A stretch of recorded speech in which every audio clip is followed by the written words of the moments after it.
जीना तक भूल गए हैं। अगर आप लोग भी ऐसे तो ये छोटी सी स्टोरी बड़े ध्यान से सुनिएगा। एक बार किसी ने भगवान बुद्ध से पूछा कि हम लोगों को अपनी जिंदगी में पूरी तरह से आनंद कब लेना चाहिए।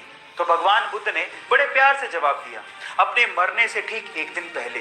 तो फिर उस व्यक्ति ने कहा कि हमारी मृत्यु तो निश्चित ही नहीं है, हम लोग कब मरेंगे हमें क्या पता। तो भगवान बुद्ध ने बड़े मुस्कुराते हुए कहा कि यही तो मैं कह रहा हूं, इसीलिए अपनी जिंदगी के हर एक दिन को अपना आखिरी दिन मानते हुए जीने का आनंद लेना चाहिए।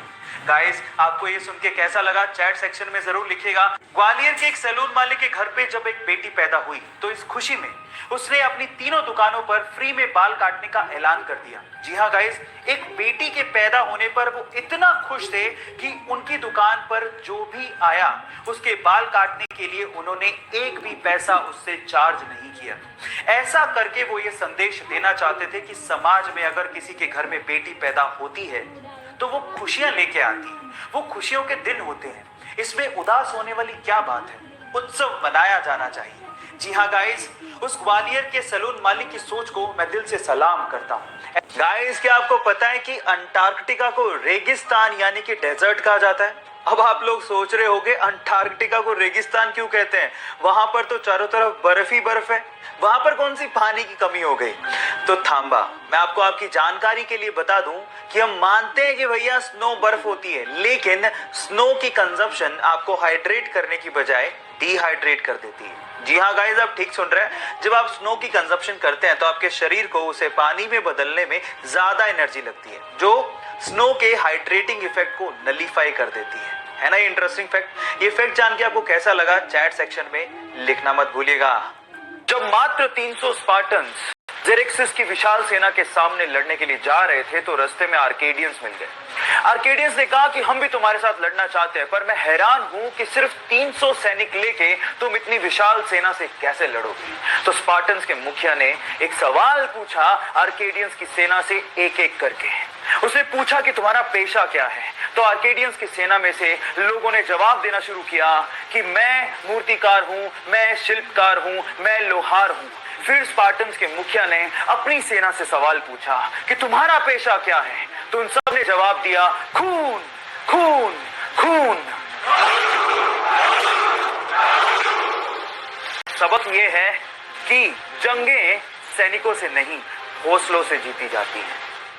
पढ़ाई का और पैसा कमाने का आपस में कोई लेना देना नहीं है, इसीलिए उस लड़के ने 10वीं क्लास के बाद पढ़ाई छोड़ दी और भजिया बेचकर पैसा कमाना शुरू कर दिया। फिर अपने दोस्त की मदद से 1948 में यमन चला गया और वहां पर एक पेट्रोल पंप पे काम करना शुरू किया। देखते ही देखते अपनी मेहनत की बदौलत वो वहां पे क्लर्क और फिर मैनेजर बन गया। लेकिन उसके दिमाग में तो अलग ही सनक चल रही थी। फिर वहां से अच्छी खासी नौकरी छोड़ के 50,000 रुपया लेकर वो इंडिया आया और यहाँ पर मसाला और पॉलिस्टर बेचने की कंपनी शुरू की। और देखते ही देखते 10 लाख की टर्नओवर के साथ इंडिया की सबसे बड़ी प्राइवेट कंपनी बना डाली। और आज भी वो कंपनी इंडिया में सबसे बड़ी प्राइवेट कंपनीज में शुमार है। Yes, I am talking about Reliance. और बंदे का नाम था धीरूभाई।